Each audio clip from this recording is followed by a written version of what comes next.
Mr. Nightmare. He always has that good shit.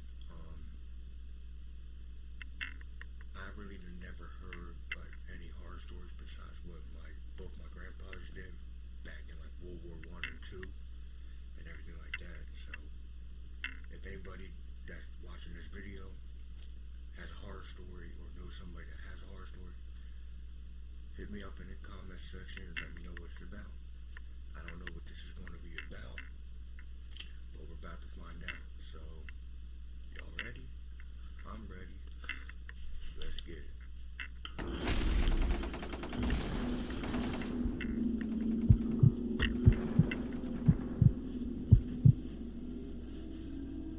My dad served in the Vietnam War from 1960 to 1962.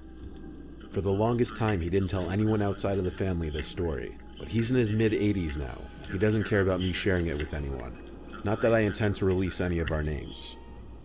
I've heard this story told by him 5 times now, and each time I learn about new details he hadn't mentioned the time before. He didn't like to tell this story for obvious reasons, I think. Not only is thinking back to any of those events probably traumatizing, but also he would always say he felt it would be an inappropriate family gathering discussion. My dad did a lot of things in the war. At one point, he was what was known as a tunnel rat, which was a soldier who performed underground search and destroy missions, usually in underground tunnels. See, I didn't know nothing about that. A tunnel rat? Yeah, we think of tunnel rats, we think of other stuff. But I'm learning something already. Already 55 seconds in. Let's get it. My dad and 2 of his comrades were crawling through a deep tunnel, expecting to hit a booby trap or run into an ambush, but the tunnels were surprisingly empty and silent. My dad describes the experience of crawling through the silent, dark tunnels as bone-chilling and adrenaline-pumping, as the fear of instant death at any moment would linger. My dad and his comrades heard a faint yelling and crying sound further down the tunnels. It was of a woman. As they crawled deeper into the tunnels, the cries and screams became more clear. And it was obvious there was a woman screaming for help. The 3 picked up their pace, worried of a potential hostage or prisoner situation. As they continued to crawl through the tunnels, the cries for help got a little louder and clearer. They arrived to a small room that they could slightly get off their knees in. The ceiling was just high enough to half stand, half crouch. There was a small table with a lantern on it that was still lit. There were also 2 broken chairs and a locked safe box with some metallic objects that would rustle around inside the box when shaken. Aside from that, this small room was empty. However, the tunnel continued past this room. So they continued deeper into the tunnel, but the screams for help had stopped at this point. My dad described this horrible, familiar stench of death that soon became overwhelming in the tunnels. They entered one final room with no further tunnels. My dad still refuses to describe everything that was in this room in detail, other than there were multiple bodies, and they weren't killed by just bullets. They looked as though they'd been mutilated by some kind of creature. Oh, hell no.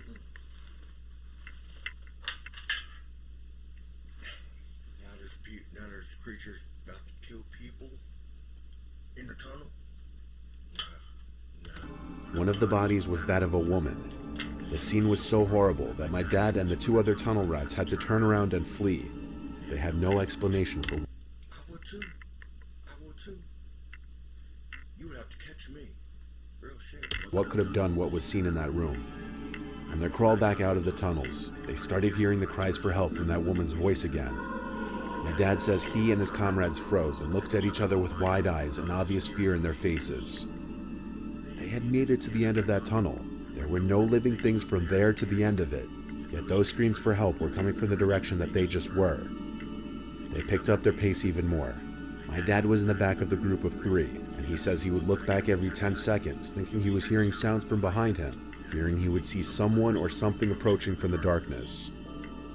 They made it back to the surface eventually, and marked the entrance with a flag that signified to his team that the tunnel had been searched and cleared. Most tunnels would be interconnecting as a means of underground transportation and cover, but my dad says this tunnel was unusual to abruptly end. He says it was easily the most gut-wrenching, horrific, nightmare-inducing thing he'd experienced in his entire 2 years in Vietnam. I couldn't do it. That's why I salute everybody that's a soldier that goes through this type of stuff. Y'all better than I am. I can't, no. I'm not afraid of ghosts. I'm into that, but I seen dead bodies. Mm-mm. Nah. I'm gonna run like a little bitch. I'm not gonna lie.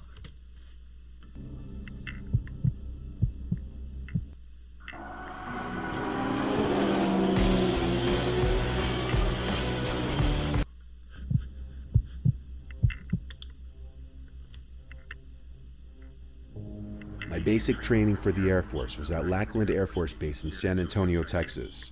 After that, I was sent to Shepherd Air Force Base for technical school, and after my graduation, I received orders to McGuire Air Force Base in New Jersey. There, my job was aerospace mechanic at first. I started on the night duty, unfortunately, so my sleep schedule was basically non-existent. My duties basically were lugging plane parts like anti-ice valves, igniters, ignition exciters, sensors, and more from the warehouse to the flight line. It was for the most part boring, repetitive work, especially at night. A lot of sitting around and playing games on my phone, but nobody heard that from me. Sounds like a good job. It had to be like 4 a.m. at this point. I was waiting for the other guy to come drop off some parts to the flight line. He'll be referred to as Mark for the purpose of this story. I was waiting by the back cargo area of the plane we were working on at the time, sitting on a box scrolling through my phone. Mark was taking an incredibly long time with his delivery, so I shot him a few texts. When they went unresponded to, I tried calling him a few times. The calls rang 4 times, then went to voicemail. I figured he was either screening his calls, lost his phone, or was just very busy at the moment. I waited and waited, and he never showed up. Eventually I got a call from Mark's number, so I picked up, but it wasn't Mark's voice on the other end. It was some random guy. He sounded like a grown man in his 40s. He said he saw I tried calling a few times and said he found his phone on the ground outside of the base. I described what Mark looked like and asked him if he had seen anyone who may have resembled him. He said he had not. It's not like he would have been allowed on the base, so my only option was to drive out there and meet him. I asked him where he was, and he gave me the name of a nearby joint where I agreed to meet him.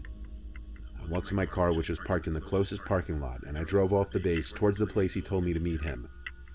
While I was mid-drive, I remembered Mark was sharing his location with me. Long story, but we basically met these 2 girls this one night while off base who we separated from each other with. We, as a joke, started sharing our locations with each other in case we got quote-unquote murdered, as we kept joking.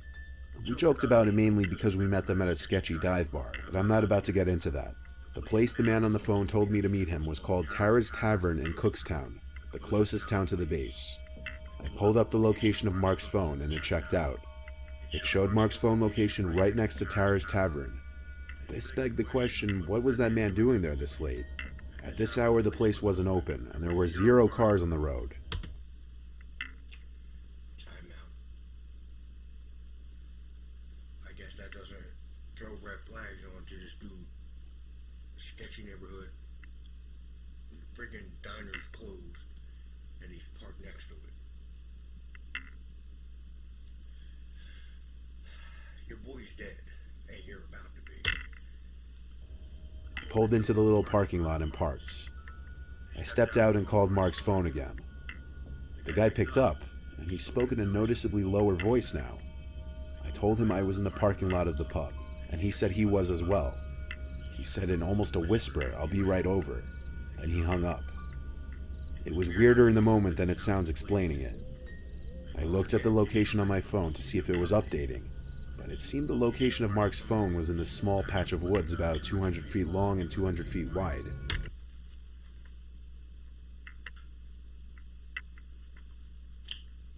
Now he's in the woods, in the dark, by himself, or your boy's phone. Talking lower now. Now, if that doesn't give you red flags, you're on your own. I'm out. Keep the I tried calling again, and it went straight to voicemail. I looked around the whole parking lot, but didn't see anyone. I was all alone. Not even an occasional passing car. I looked to the woods when I heard something over the sound of the crickets, like someone's footsteps. And then I saw a man. It was him. He was standing just behind the tree line between the woods and the parking lot. He called to me, "Are you alone?" And the sight of him.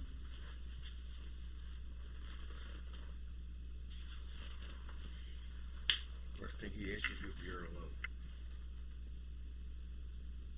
If not, that's not the biggest red flag in the world. Motherfucker, you better run. Only his upper body visible. It was freaky as hell.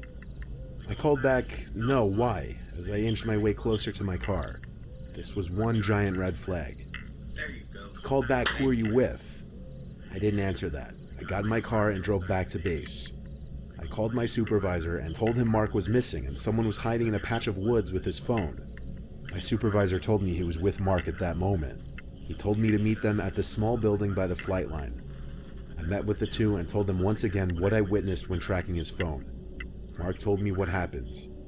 While off the base, he was approached by somebody outside of a 24/7 convenience store, asking for a ride back to the base. Mark believed that he was actually in the Air Force at first and let him in the car. But as they were driving, the man asked Mark to pull over by the woods so he could pee real quick. Mark obliged for some reason. As Mark was pulled to the side of the road by the same small patch of woods by Tara's Tavern, he wasn't paying attention for a minute, and his door was opened by the man. Without a second to even react, the man was grabbing Mark's arms and squeezing them as he tried to pull him out of the car. Mark said he kicked at the man's groin area until he let go. He dropped his phone and it fell out of the car during the struggle, but as he was free, he drove the car away with the door still open at first. And next thing that happened was he went back to the base to talk with our supervisor. We of course called the police and all went to Tara's Tavern to check if the man was still there. The location of Mark's phone was no longer popping up on the map. It's possible the man destroyed the phone. All we did was file a police report. Some people out there are actually crazy and dangerous. Who knows what he would have done to either of us if he had gotten us in the woods. He would have killed you. And your homie Mark. Everybody knows that. He was like, "You want to know about the first one?"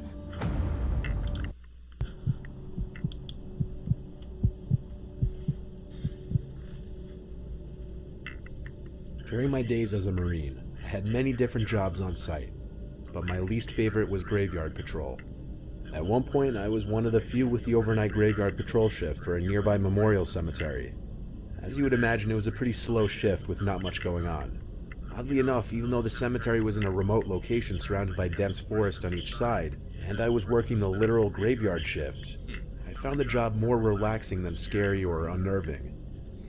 I would be the Alright, that's weird. That's like some crazy person would say, "Oh yeah, I love working at a cemetery at the graveyard shift with a bunch of graves." Yeah. I've been to cemeteries. I filmed at a cemetery. I would never work at one. only one in the cemetery. My relief would come around 4 a.m., which would be the end of my shift. So this had to have happened past 3 a.m., nearing the end of my shift. It was on this otherwise regular night that I was patrolling near the perimeter fence where some of the older headstones were. I wasn't allowed to be on my phone. If I were to be called with my phone, I would be reprimanded. Who's gonna catch you with your phone, Casper? Mrs. Jenkins on lot C3? Come on, man. Even though it was unlikely to be caught since there was no one else really around except for me, I tried my best to follow that rule. So it was just a lot of walking around and looking at old headstones. But anyway, while patrolling past some of the older ones, I began to hear a woman's humming. It was this very calming, soothing kind of humming, only I wasn't calmed. I'm sorry, but if I hear some humming in the middle of the night, when I'm by myself, in the cemetery, and if I'm not there investigating, I'm running. Like a bitch. I'm running. Or soothed, because nobody was supposed to be in the cemetery, so it was more so a cause for concern. I started following the sounds of the humming.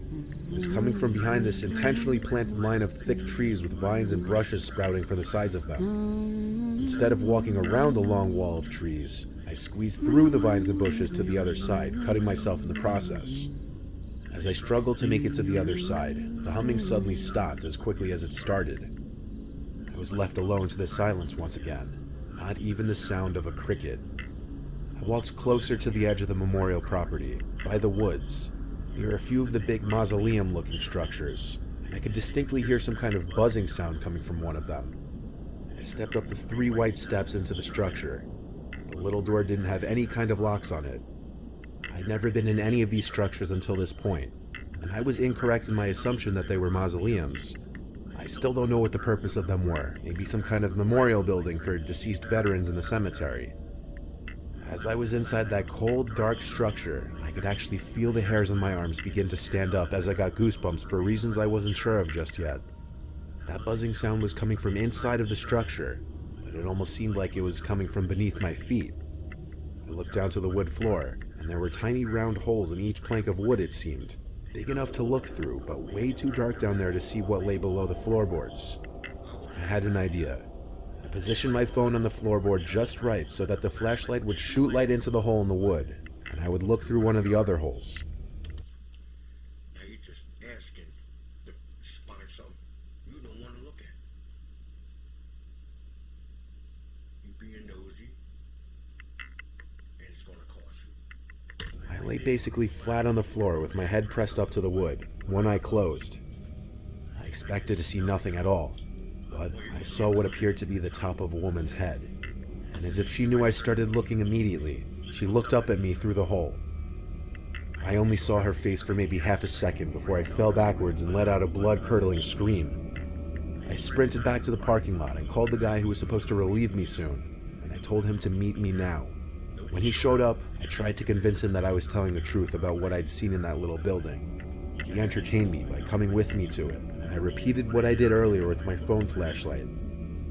He looked through multiple holes but saw nothing. I had to check for myself, and he was right.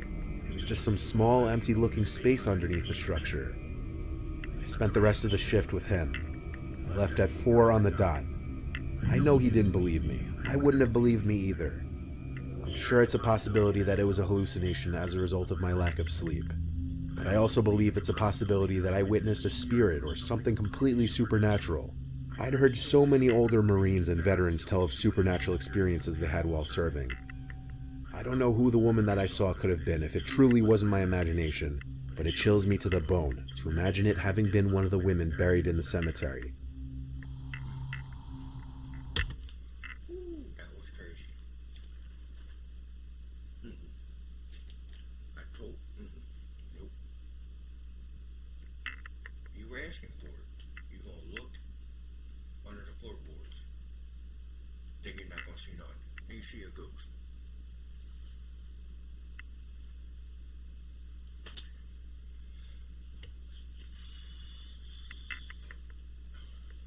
I knew that was going to happen.